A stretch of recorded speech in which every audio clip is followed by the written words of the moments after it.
ಕಾವೇರಿ ನೀರಿನ ವಿಚಾರವಾಗಿ CM DK Shivakumar ಅವರು ಇವತ್ತು ಮೀಟಿಂಗ್ ಅನ್ನು ಮಾಡಲಿದ್ದಾರೆ. ಸರ್ವಪಕ್ಷ ಸಭೆಯನ್ನು ಕರೆದಿದ್ದಾರೆ.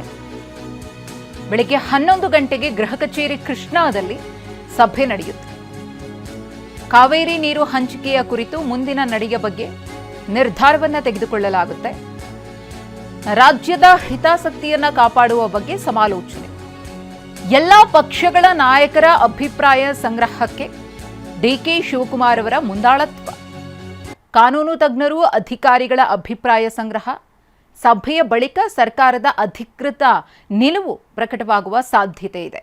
ಕಾವೇರಿ ವಿವಾದದಲ್ಲಿ ರಾಜ್ಯದ ವಾದವನ್ನು ಬಲಪಡಿಸಲು ಚರ್ಚೆಯನ್ನು ಮಾಡಲಾಗುತ್ತೆ. ಎಲ್ಲ ಪಕ್ಷಗಳ ನಾಯಕರುಗಳಿಂದ ಅಭಿಪ್ರಾಯವನ್ನು ಕಲೆ ಹಾಕಲಾಗುತ್ತೆ. ಅಧಿಕಾರಿಗಳು, ಕಾನೂನು ತಜ್ಞರ ಉಪಸ್ಥಿತಿಯೂ ಕೂಡ ಈ ಸಂದರ್ಭದಲ್ಲಿ ಇರುತ್ತೆ.